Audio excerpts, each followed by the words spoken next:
Welcome back to another episode of the Circle of Knowledge podcast, brought to you by Champion Circle Networking Association. My name is Jon Kovach Jr., the host and founder and chairman of Champion Circle and the podcast that you are listening to right now, Circle of Knowledge. You guys, we started this podcast in 2016.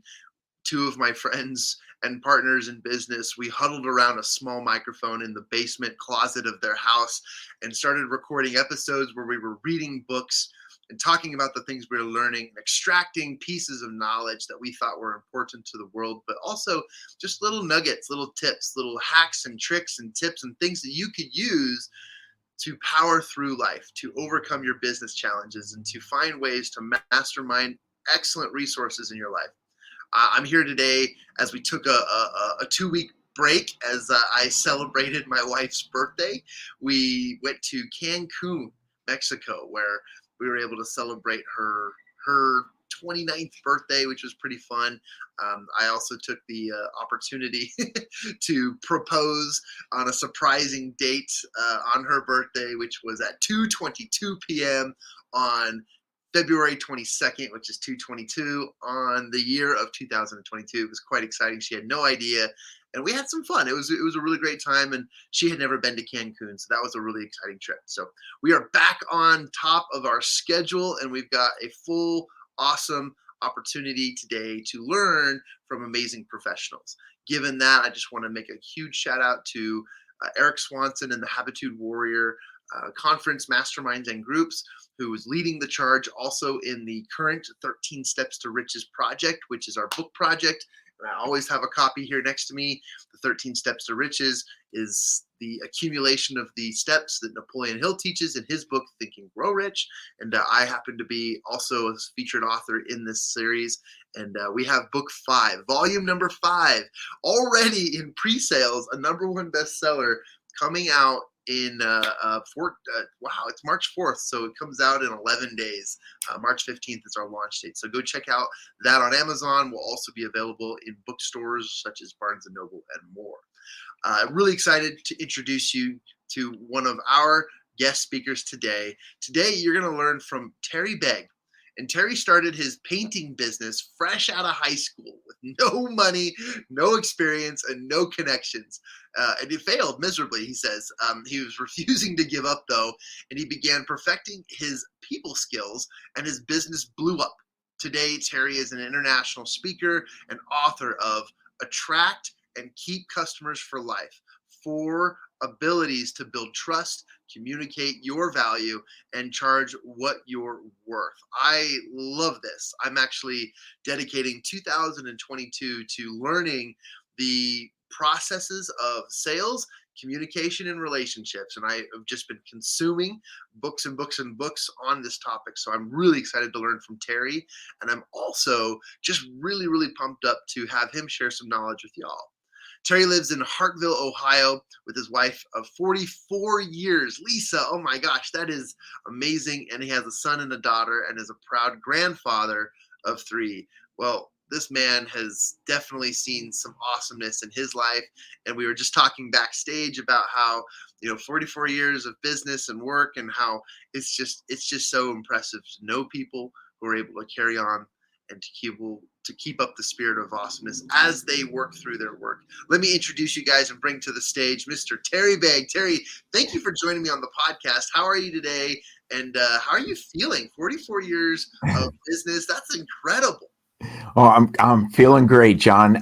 Thanks so much for having me on the show. And the sun's out today. Actually, when I get finished with this podcast, I'm giving some bids. Even though it's winter time still here in Ohio, I get calls almost every day for work. And the reason I'm excited about that, I don't want to get ahead of myself, is I don't advertise. Everything comes in from either word of mouth or referral. Best business in any business, right?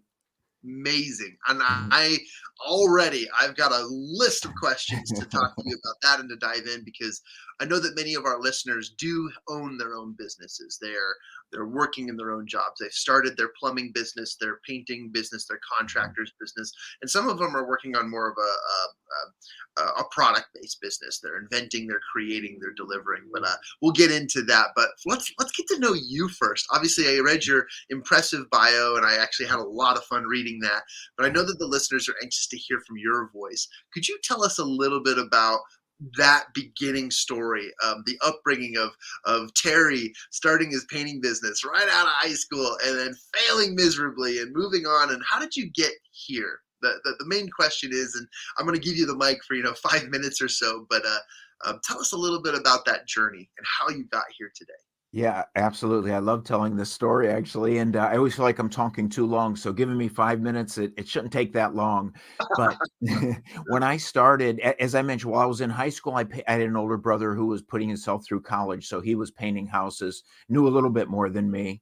And I worked a few summers with him.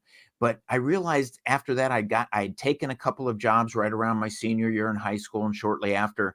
And I just could not I couldn't do it. It wasn't that I was lazy or I got fired. It's just I didn't stick around very long. What I realized, it took me a while to figure this out, is I had that entrepreneurial attitude, I guess you would say, and I just couldn't have somebody telling me what to do. I wanted to be in charge, and it just didn't work for me. So as soon as I got out of high school, I knew what I wanted to do, and that was to own a painting business. And painting only because it was the only thing I'd ever done. I knew you could get started with little money, which I had little money, and so I jumped right in. But one of the mistakes I made is I didn't ask for any help. I tried to figure everything out on my own. I was sort of bullheaded, and I married my wife at a very young age. I was just 21 and she was 19 when we got married. And I made a lot of big promises to her. I said, I'm a business owner now. Things are going to be good. We're going to live a good life. And I failed miserably. I mean, I'm talking 6 months after we got married, I was rolling pennies to buy her a Christmas present. It was that sad. And for years after that, I felt like I was just one lost job from going bankrupt. We were living in a crappy little 1-bedroom apartment, and it was really tough. And maybe that's why I push so hard still now, because it was so rough on me in those early years, I guess. I'm not sure. I think I could spend some time with a psychologist. I'm sure they can help me get a little more clear on that. But the funny, some people say they know the year their life changed, or the summer, or the week, or even the hour, but I can tell you the very moment everything changed for me. And it was when I came home one day from work, exhausted, working long hours for a contractor who was, barely getting by, and found my wife on the couch with tears in her eyes. Never a good sign, right? And I said, what's wrong? And she just had 3 little words for me that changed everything in my life. And they weren't, I love you, or even get to work. They were, Terry, I'm pregnant. Oh, And wow. I can't explain it, but it was like a switch had flipped in my brain. All of a sudden, this rotten lifestyle that I was living and pulling her through was just no longer going to cut it, now that we had a child coming into the world.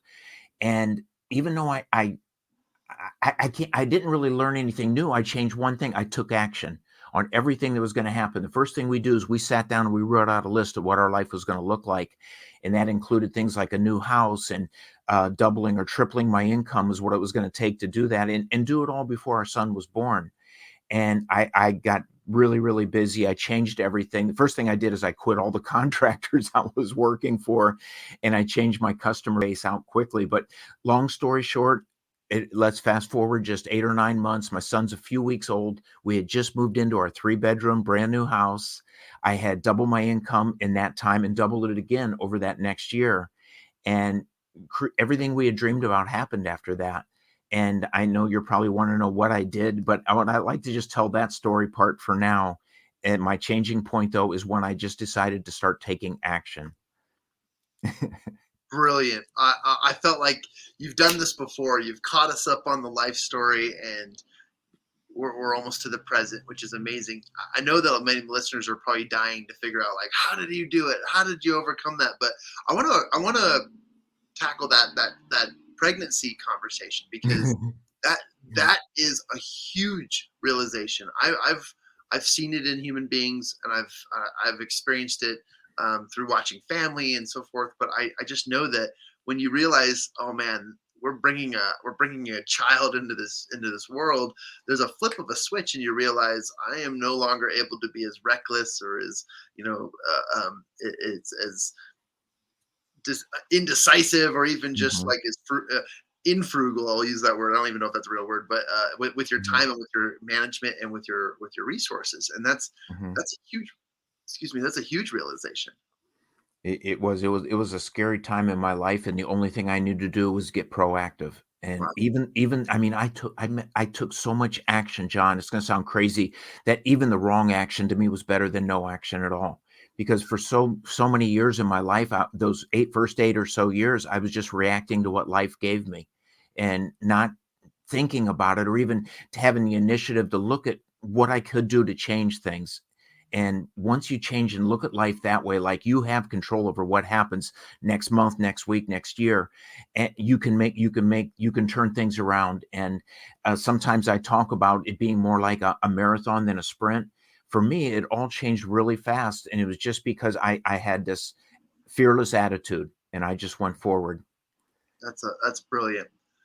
I, I think that many people don't recognize. I mean, there's so much fear in creating goals, because Mhm. there's so many methods and there's so many modalities on creating goals for your life. And what happens in this process is people, they know the basics, right? They learn, oh, I got to have a smart goal. Mhm. It's got to be specific, measurable, all of that stuff, Mhm. right? And then they start jazzing themselves out of being able to accomplish their goal because of the perfection necessary in the process. But I've learned, and I think you'll agree with me on this, Terry, is that when you are fighting, when you are just like scrambling, and you're searching and scratching for a solution and a resource that will either help you win, like you said, taking action, even if it was the wrong action, was better than doing nothing, is Mhm. very, very valuable, because it is human nature to be able to find the strength within, the willpower, we'll say, to create solutions and to overcome challenges. And that's refreshing. It's really refreshing to hear. Part of it too, I should say too, is my attitude at the time was when you're at the bottom, if you're taking chances, you don't have far to fall if they don't work out. And that's the way I looked at it. I was already at the bottom. Why not take some risks? You know, Oh, I absolutely love that. That's a great soundbite. I'm gonna definitely use that one. it's horrible. I hate having to say it, but that is where my life was. So Wow. yeah. Well, let's fast forward to the future, obviously, or I Mhm. guess the present, where we're at today. Thank you for sharing your amazing story. Uh, Business today. What's it like? What's going on, and how are you thriving? Is it going well? Did you guys do well during the pandemic? Tell us a little bit about your business today. Sure. Just to mention the pandemic real quick, I was afraid we were going to get shut down, but for some reason we were considered essential, and my business blew up. I mean, my business today, before the pandemic, I was getting 25 to 30 houses booked ahead during the summertime. And but we turn them over really quick. And during the pandemic, it went to more like 45 or 50 because people had extra money. They couldn't go on vacation too much, and they were putting it into their homes. So I was at the right place at the right time, I guess. Maybe that was the higher powers way of paying me back for those early years, but those were all my fault. So I don't even want to go there with that. And but today my business is insanely successful, and I know the things that I talk about are working, that I put into my book, because for me, proving it is the fact that I haven't advertised since 2012. So it's been 10 years since I've run any advertising, done any marketing, and my business still continues to grow today. It's crazy. It's almost counterintuitive, you would think. But certain things that I do, like niching, the more narrow I create for a niche, the more people want me to. Another thing that I think is counterintuitive, but they're things I had to go through to figure out on my own. And everything in my book, I say nothing's theory. It's all things, mistakes that I made, and times I got lucky, maybe a little bit. Well, I'm already sold. I can't wait to pick up a copy of your book, and I encourage my listeners to do so as well. After I read it, I'll do a little what we call the knowledge moment on the podcast, and I definitely will share some things and insights. But Great. while we have you, which is amazing, I want to dive just a little bit deeper into the business part because I know what my listeners are probably asking and thinking, and then I want to jump into your book, and then we'll talk about Sure. some knowledge. But Mhm. the business side, you go from broke out of high school student, merely failing. Wife says I'm pregnant. Gotta work hard. Gotta fix things. Gotta do something and change your life around. Now, a lot of my listeners are probably thinking, "What's the how? What's the why?" And without divulging your secrets or telling all the steps, there's obviously something that clicked, and you created some sort of scalability. You created a business model that was more effective, more efficient, so that you were able to tend to children at home, be Mhm. available, bring income in. My question to you is what was one or maybe a couple keys to scalability and success to allow you to still maintain fathership, but Sure. to own and run and adequately operate a successful business? Okay, and that is a great question. I'll try to answer it quickly, but for me, it was putting things into a system, and there were two different times in my life that I created a system. The first one that was at that time was I looked around, I talked to a ton of painters and business owners, and I discovered that if I just keep working by myself, then I'm just trading dollars for hours. I can't leverage my time that way. So I hired some guys, two or three, four at one time they were my friends. I didn't know anyone else. And I made them into painters, more or Wow. less. I had gone through it, but it didn't help to have them if I didn't have a system for turning jobs over very quickly. So by talking to other painters, seeing what's going on around me, I learned there's certain types of painting. For us, it was spraying aluminum sided homes and cedar sided homes. And once we started masking and spraying, all of a sudden, a job that took a week to do, we were doing in a day. When I first hired those guys, the very first week, I thought I had a week's worth of work set up, and we were done by Tuesday afternoon with everything. So, creating this system and this process was one step, and the second one is getting out there so people knew who I was. And the way it worked out for me is I went into a home and garden show, several of them actually, and joined a couple of professional associations like NARI, National Association of the Remodeling Industry, and those are things that got me out there, separated me out from my competition because no painters were doing home and garden shows. And to this day, I don't think I've ever seen any besides me where I'm at here anyways. So it was a great way to stand out. And then the second thing though, once I had the system down, I'm thinking all of a sudden, oh my gosh, having three or four or five houses ready to go is just not going to be enough. So I had to find a way to connect with my customers to change my closing ratio, and because I was only closing maybe one or two or three out of 10, and I Wow. had to change it quick. But I created a system for getting people to say yes, for building trust, where I turned it into 8 out of 10. And next thing I know, I had 20, 25 houses booked ahead. And like, as I mentioned during the pandemic, that turned more into 45. And that was the next step, was finding a system for creating customers that will say yes to doing business with me. So it was about building trust very quickly. And that's what my book is about. A process, what I call the four abilities. You had to be likable to your customers. So likability, then believability, then trustability, and then wowability. So that was the four abilities that keep my pipeline full to this day, to where I don't ever advertise. I don't have to, because there's so many people want to hire us for my services. That's amazing. I'm so interested and so fascinated, and just wanted to say, I mean, I don't know if you've heard it enough from friends, family, or peers and colleagues, but congratulations. Like, wow, what a perspective to take your challenges, to learn from them, to research and to collaborate, and then to turn that into the the personal success that you were needing to fulfill the life you're looking for. Mm. That's phenomenal. And the strategies and tactics that you just elicited, I'm really excited to read into those, dive deep into that. That's amazing. Thank you for answering that question. Sure. The next question I would ask then is as you're now working through the job and building, I'm curious, having been in Mhm. business for 44 years, how often are you out there actually painting, or are you able to run this business where you've got teams and people, and you've got really great people out there set up so you can just manage it from an office, or what's that look like? Okay.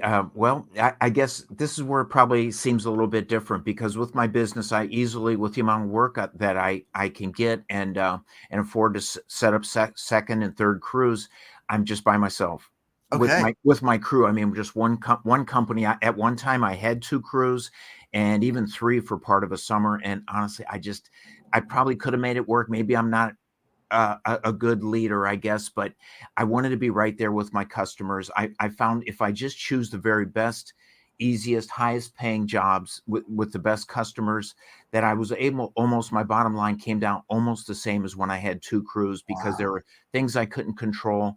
And right now, with the hiring situation the way it is, it's hard to find people to work. So part of it, though, too, is I still love what I do. I'm still on the job every day with my guys, but I do step away to to run the business too. But really, it looks more like 60 and 70-hour weeks to do both. But it's mostly, um, I guess, a passion project for me. I love doing it. It doesn't bother. I don't feel like I'm working when I'm doing all this extra work. And and I guess that's been the big difference for me is going through all of that. I had to try a second crew and a third crew before I saw if it was going to work, and I could have probably made it work, but I was just more comfortable with things are like they are. I mean, now after 44 years, I'm 64, 3 years old, and for me, I don't want to get bigger. I just want to make it. I'm on autopilot. I want to keep it more that way. Just I have great relationships with my customers, and they refer me, and they use me over and over, and it's a nice place to be. So I like it there.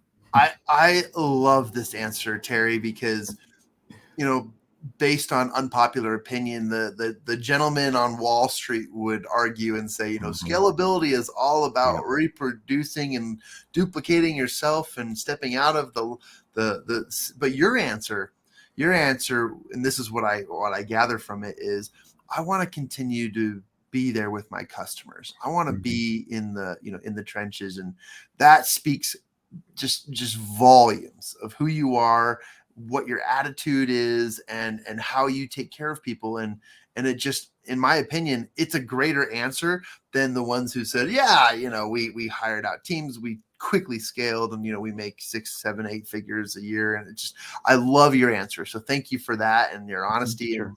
and wow, I envy your strength. I mean, at at your age, you're able to still go out and still work and be there with everybody and be with your teams. It sounds like your customers just love you as well as your team. That's really cool.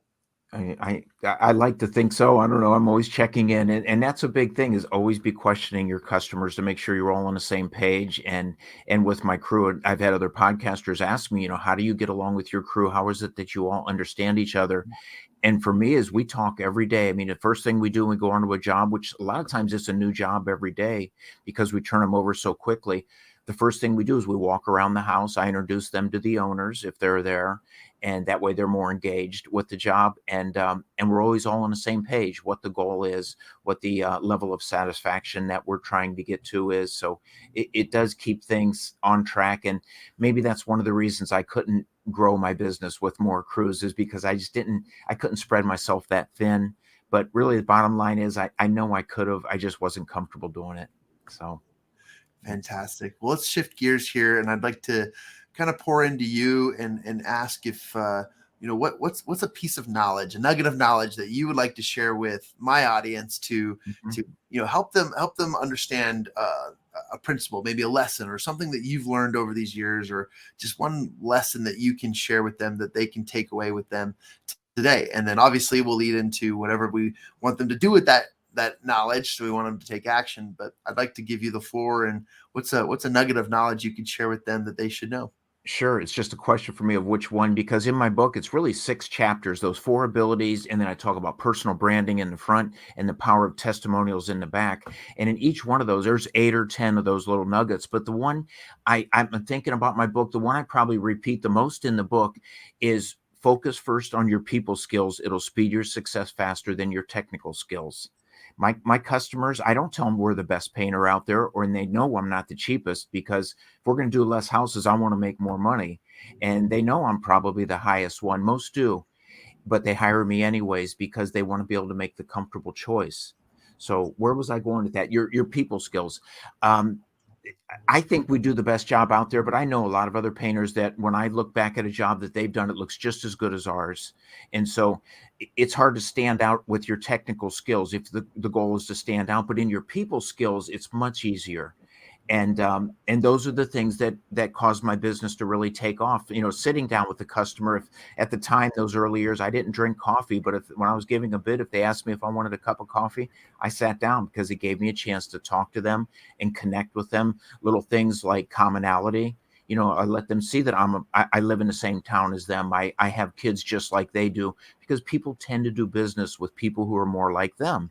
So I would give them little views into my life, call it transparency, I guess, about building trust. But the biggest thing I probably would say, if you held me to just one thing, is focus more on your people skills than you do on your technical skills. You need both, but I found it's the people skills that have caused my business to go crazy, off the charts successful.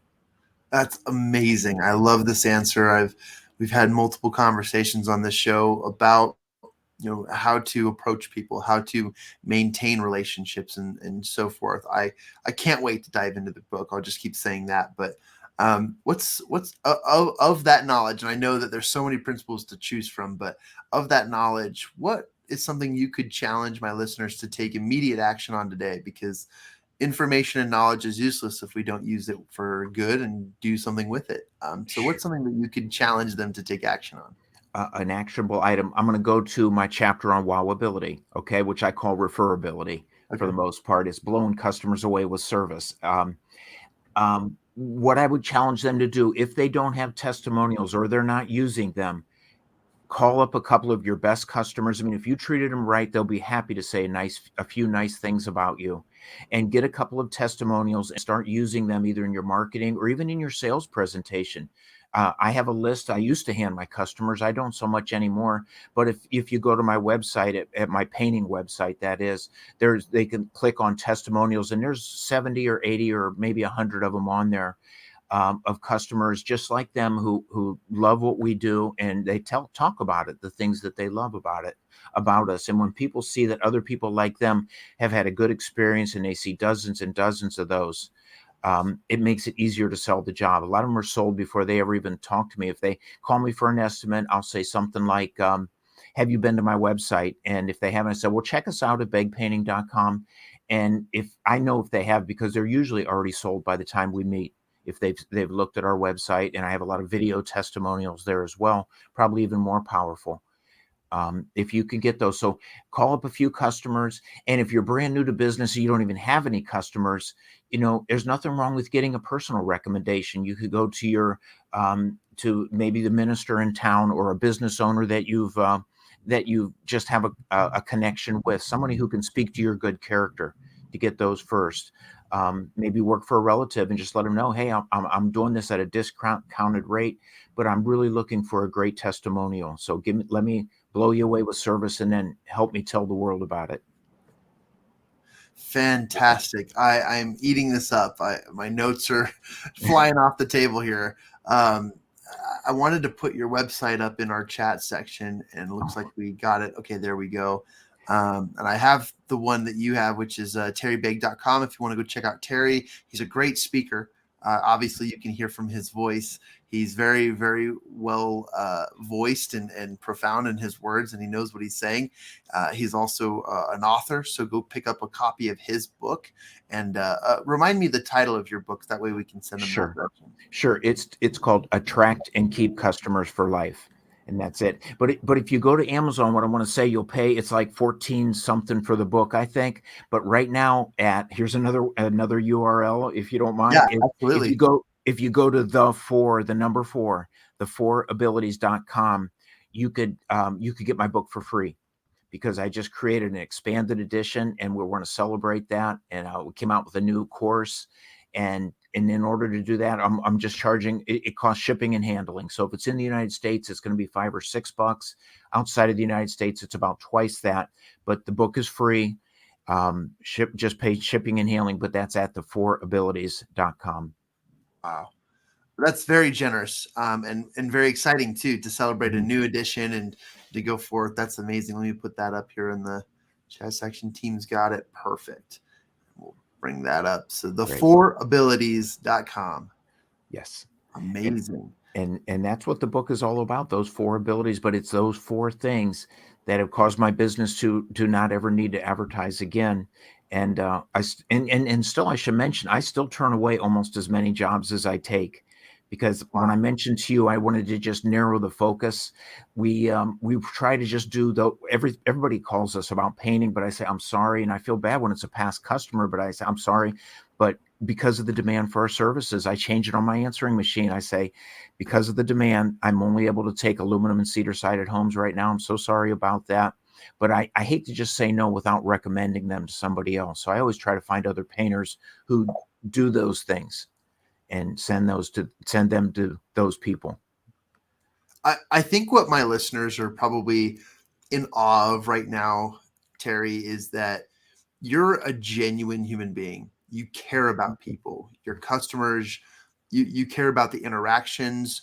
And this is a really cool and fascinating concept, because for most people who had to jump into the trenches of their business to scale it, to grow it, to be where they want to be, they've made moves, they've made sacrifices, they've made different decisions that have either sacrificed or eliminated things that they love about their life and job, and they've had to do so in order to acquire that wealth and experience. But you have found a really, really great way, and these 4 abilities obviously are guiding your life. It reminds me, and I have to share this with you, and I'll behind the scenes, I'll share with you an episode. You might want to listen to it, but you reminded me so much with your story and who you are of a conversation on the Ken Coleman show. Ken Coleman is one of the Dave Ramsey personalities. He has a show where he coaches people through their careers, and he interviews an individual who's the founder of one of the top 5-star hotels in LA. And it's not what you would think. It's this hotel that looks kind of grungy on the outside, and it's not really the greatest atmosphere. It's kind of on the edge of downtown. It's not that cool of an environment, but the customer service is out the door, and people are signed up for a year in advance to stay at this hotel, and it's fascinating. But his story reminds me of your story, because you love people, you love your customers, and you take care of them. You're interested in them, and you're so personable, and you're honest, and you're taking care.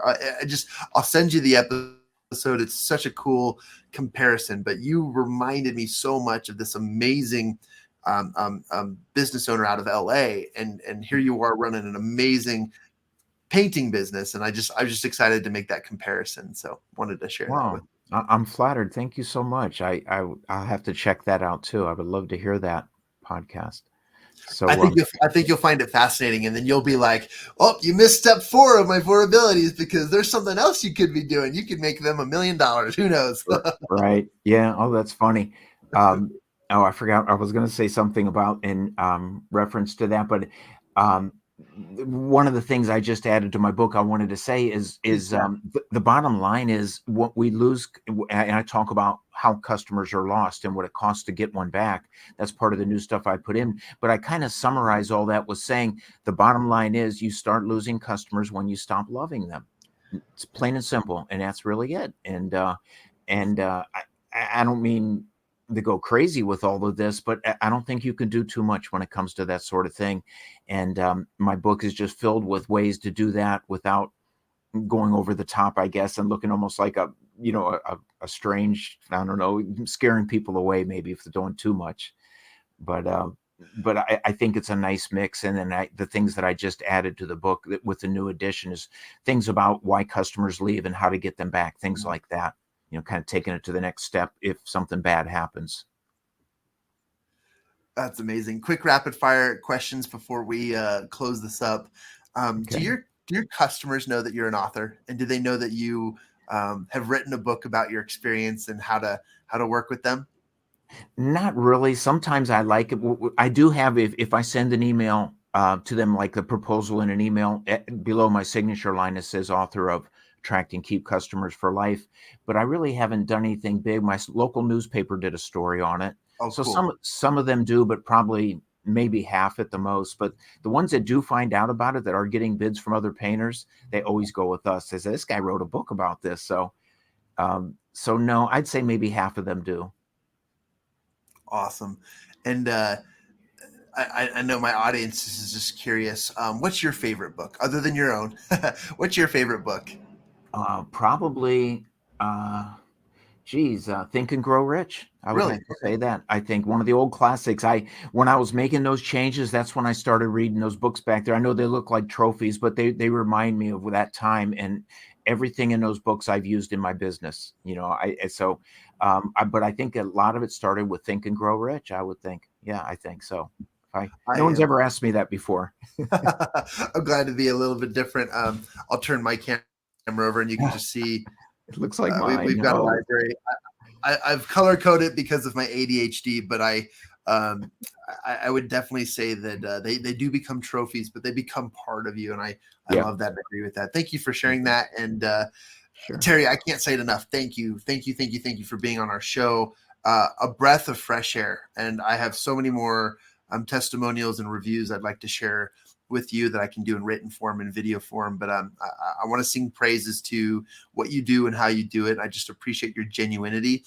And I know that through the voice and through the podcast platform, people are going to feel that and listen to it and understand it and go grab a copy of your book. And I know that we'll make a difference in the world. So thank you for doing that. Thank you for being you, and just sharing total gratitude, and wanted to highlight you in that way. Very, very impressive. Very, very excited. And I'm grateful for this episode myself. Geez, I am too. I'm grateful for the opportunity to meet you. I love doing podcasts because I get to occasionally meet people like you, John. And I don't know what to say, but thank you so much. And if I could ever, do anything to help in any way with a podcast and follow up or anything like that, just let me know. Be happy to. Fantastic. Well, I'll reach out to you after I grab a copy of your book, finish it, and Great. I'll want to talk about it because there's some cool stuff in here. To my listeners, again, you want to get a hold of or learn about or even just reach out to Terry, you can go to his website. It's terrybegue.com. Begue is Begue, just as it sounds. Wink, wink. And you can also, if you want to check out his painting business, it sounds like they've got a very little room for more business, but they are always on fire. And if you're in the Ohio area, then you can reach out to Terry or beguepainting.com. And then again, Terry was gracious enough to share with us a free link to his book, which they've updated. Go to the4abilities.com to get Terry's book for free. And thank you for offering that. Thank you, my friend. I'm excited. I'm going to hit the outro, but just want to welcome everybody and thank you for joining us on the Circle of Knowledge podcast.